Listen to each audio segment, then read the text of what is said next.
खानाबदोश कबीलों के चोर उचक्कों, अपराधियों और भूखे नंगों को इकट्ठा करके कहा गया कि इस बंजर रेगिस्तान से निकलकर पूरी दुनिया में अपनी सत्ता स्थापित करो। दुनिया भर में शांति और समृद्धि से जी रहे लोगों का धन, वैभव, सुख और शांति सब लूट लो और उनका धर्म परिवर्तन करके अपने जैसा गिद्ध बना दो। जो ना माने बेधड़क उनकी हत्या कर दो, उनकी बहन बेटियों की इज्जत लूटो और माले गनीमत समझकर आपस में उसे बांट लो।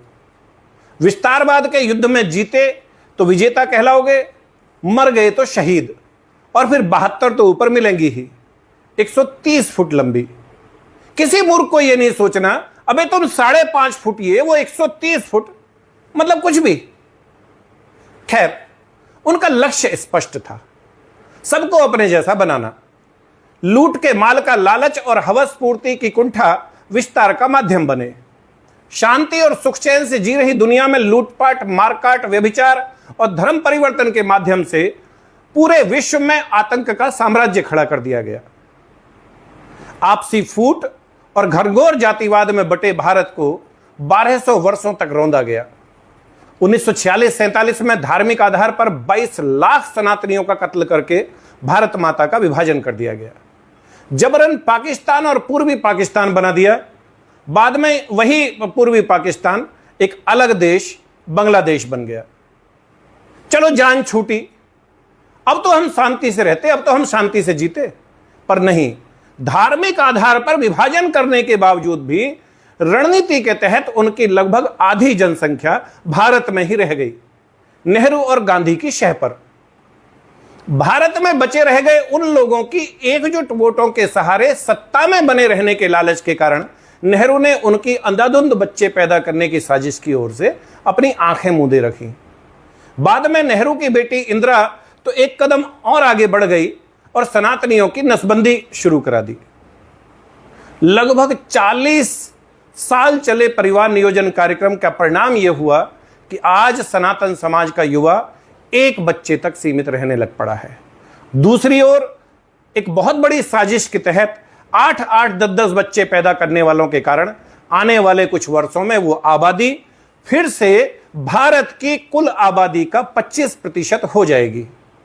और अगर समय रहते एक्शन नहीं हुआ तो वो आबादी गुणात्मक रूप से बढ़ेगी और जिस दिन वो आबादी भारत की कुल आबादी का 50% हो गई तो बड़े पैमाने पर सामूहिक नरसंहार और भारत के पुनर्विभाजन को रोकना लगभग असंभव हो जाएगा। इसलिए अब यह आवश्यक हो गया है कि सबसे पहले जनसांख्यिकीय असंतुलन की समस्या के समाधान के लिए कड़े दंडात्मक प्रावधानों वाला जनसंख्या नियंत्रण कानून बनाकर सभी के ऊपर समान रूप से लागू किया जाए। 11 जुलाई को हर वर्ष देश के अधिकांश जिला मुख्यालयों पर जनसंख्या समाधान फाउंडेशन अथवा राष्ट्रीय हिंदू फ्रंट के नाम से धरना प्रदर्शन और माननीय प्रधानमंत्री भारत सरकार के नाम ज्ञापन दिया जाता रहा है। अब इससे काम नहीं चलेगा ना, इससे काम नहीं चलेगा। यह हमारे अस्तित्व और बच्चों के भविष्य का सवाल है। अब चूके तो आने वाली पीढ़ियां हमें कभी माफ नहीं करेंगी। जरूरी है इस बार देश का हर हिंदू, मतलब हर हिंदू, हर सिख, जैन, बौद्ध 11 जुलाई को अपने घर, दुकान, नौकरी, खेत खलिहान से 2 घंटे का समय निकालकर सुबह 10 बजे अपने जिले की कलेक्ट्रेट पे पहुंचे। आह्वान भले ही राष्ट्रीय हिंदू फ्रंट ने किया हो, इस बार सभी हिंदू बड़ी संख्या में एकजुट होकर जनसंख्या नियंत्रण कानून की मांग पर मुखर होकर आवाज उठाएं। देश भर में सनातन एकता का ऐसा सैलाब नजर आना चाहिए कि प्रधानमंत्री जी को यह विश्वास हो जाए कि जातिगत भेदभाव से ऊपर उठकर तमाम सनातन समाज उनकी सरकार के साथ है। अभी से जुट जाइए। धरातल पर बैठक तो खैर करनी ही पड़ेगी, इसके साथ साथ इस अभियान को सोशल मीडिया के माध्यम से भी फैलाइए, अधिक से अधिक फैलाइए। हर हर महादेव, हर हर महादेव, जय हिंदू राष्ट्र।